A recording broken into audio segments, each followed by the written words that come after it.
Absolute bedlam erupted in the peaceful Hamptons beach community this past weekend, as a raging Meghan Markle was denied entry into one of the area's most luxurious and prestigious hotels. The embattled Duchess of Sussex had been scheduled to deliver a keynote address at the annual High-Powered Women's Summit hosted by the iconic Westhampton Resort and Spa. However, her bitter defiance towards strict security protocols ultimately led to an explosive public meltdown that will likely cement her reputation as one of the most entitled and volatile celebrities in recent memory. While conflicting accounts have since surfaced regarding the finer details which triggered the incident, all staffers and witnesses appear to agree on the general facts surrounding Meghan's arrival and aborted check-in process. As the Duchess of Sussex's heavily tinted SUV limousine pulled up to the main entrance shortly before 4 p.m. on Saturday, multiple security personnel and valets were already stationed to ensure a smooth arrival for the controversial VIP guest. According to one bellman who requested anonymity, Markle emerged first, glaring through dark sunglasses and dripping in outrageously expensive jewels and designer labels that he approximated could easily be worth more than most houses around here.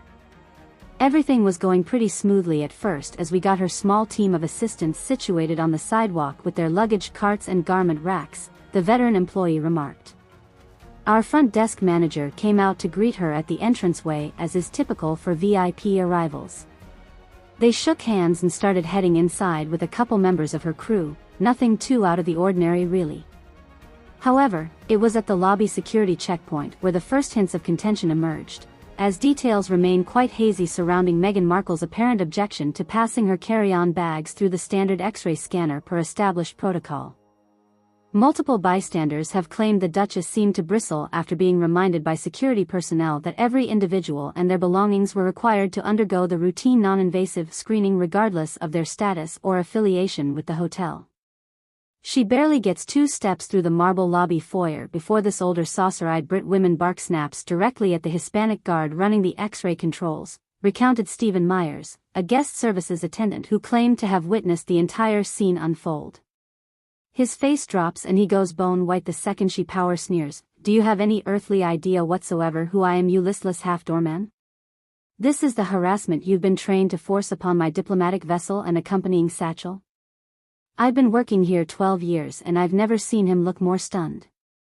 Already familiar with Meghan Markle's notorious reputation for controversy that has frequently resulted in clashes with staff during previous travel accommodations, the security officer politely attempted to explain the hotel's safety policies which applied to everyone, including heads of state and other diplomats. Unfortunately, these words of measured reason only seemed to antagonize the Duchess further. She literally jackknifed backwards doing these wildly dramatic arm gestures and started screeching, "How dare you deploy such demeaning tactics upon an assembled attaché of my interpassported eminence," claims Myers, visibly discomfited recalling the memory. Pretty soon General Douglas Haig over there is shrieking through this weird Monty Python vocal labyrinth about how no vitiligo body caveat apparition of common salt anesthetic salve shall be permitted crucibles near our diplomatic seraphim presences and other buckwild Gothic word burgers I couldn't even logically segue. Within minutes, Myers and others recall the lobby devolving into a swarming chaos of confused personnel clustering around the furious Duchess. As Markle's verbal barrages became increasingly incomprehensible and untethered from any apparent reality, it wasn't long before frantic hotel management was summoned in a desperate bid to regain control of the situation. Unfortunately, even the highest-ranking staff members found themselves just as stymied and unsettled by the royal psychological break from reason. I'll never forget the look of utter bewilderment on Mr. Pennington's face as he kept ambling back and forth to Meghan, then retreating to consult with his team through their headsets like, "Should we just call the cops already or what?" described Lucinda Romero, a third-shift housekeeper who witnessed the fiasco turn-headed after clocking in. Meanwhile, she's teleporting around the lobby like some kind of unruly haunting, knocking over planters while screeching about chemtrails and spiritual portals opening up from the hotel's ionic body scan software. At one point I could have sworn she hissed something about not permitting our perineum eggs to be just mollyhopped into some sycophantic mainframe's totalitarian gender base. As the scenes of mass pandemonium continued unabated within the Westhampton's formerly serene lobby, minor scuffles began breaking out between Meghan's personal attendants and exasperated hotel staff. Management was finally forced to take the inexcusable step of calling local authorities.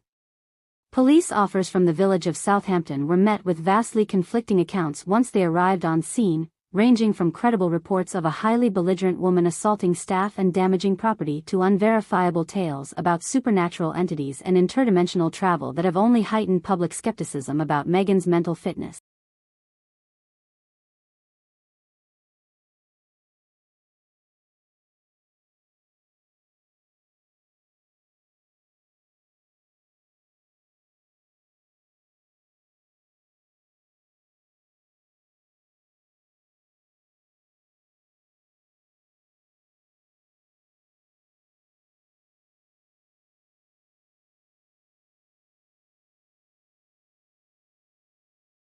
Oh Lord, I wouldn't even know where to begin describing the shizister show our officers got themselves enmeshed within once passing through those hotel doors, admitted Police Captain Marcus Barron, shaking his head in disbelief. We had one poor rookie practically garbling into his radio for backup about some delusional well-dressed banshee in the main lobby, alternately shrieking bloody murder 1 minute, then ranting about disrupting human cyborg oversoul uplinks at the summit of SPH1X long-coded underworlds. Meanwhile, that security manager is flip-flopping between begging us for an emergency cell block pod, then whiplashing into claiming our interference would trigger interdimensional war protocols against consortium regulators Hi Anon, Dalio Ipsissimus, and Dennis Rodman. After about half an hour of that Salem witch trial from hell show, we collectively decided the only prudent approach was to ketamine danger her away to Stony Brook Psych for observation before she hurt someone, or achieved total consciousness from our failing monkey vector. Despite remaining overnight under medical supervision and NYPD custody, Meghan Markle was ultimately released to her private security detail on Sunday morning after all charges were summarily dismissed. Citing minor resisting arrest violations and perceived mental health concerns, accompanying advocates managed to secure her freedom with minimal legal ramifications.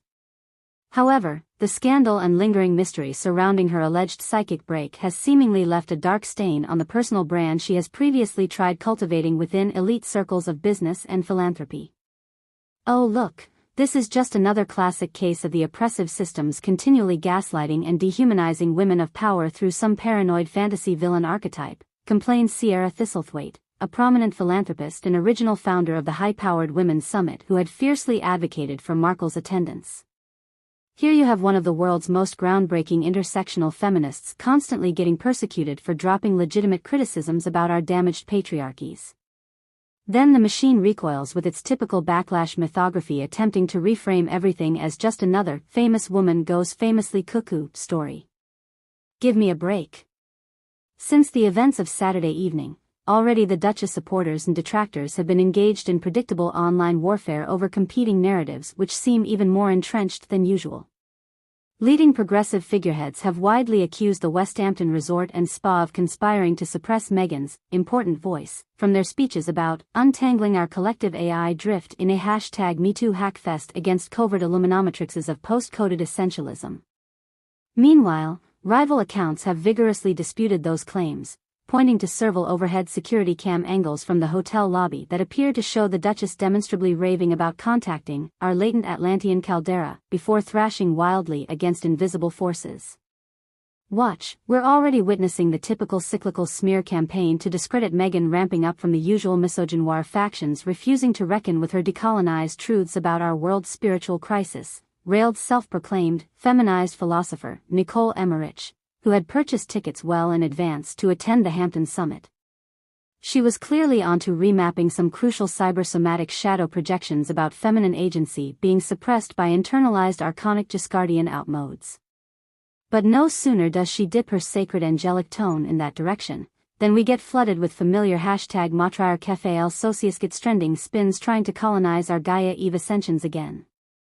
Whether the weekend incident ultimately damages the former royal's reputation irrevocably or merely provides another flashpoint for adversaries to clash over broader culture wars remains to be seen. But one fact has likely become undeniable: the legend of Princess Pushy has seemingly established itself as one of the most enduringly polarizing spectacles. In an age where the citadels of fame and influence have become perpetual battlefields between celebrities jockeying for position at the ever-blurring borders of activism, psychodrama and soft power posturing, Meghan Markle appears determined to ensure she remains at the epicenter of these populist Rorschach tests indefinitely. You know, whether she zigged or zagged through our cavernous pentacosms or kept ripping foul gamma space mangles at those Lady Zion upgrades to rebirth the old realm, her cosmic overtone ultra-femme tantrics still deserve our deepest confirmation bias as trans resistors, reflected Emmerich, her intense stare burning through smoke from a ceremonial bundle of smoldering herbs. After all, this is women shattering through the parawide normative field matrix time loop, unlocking parallel pathways to serious Thetan day brightening. Or not, I guess we'll probably never know for sure, she added with a wry smirk. Stay vibed for the time shift either way though. Only goddess mommy Azura's winkers can see the demiurgic datum transstructurings coming next from her blessed vision streaming kaleidorialities.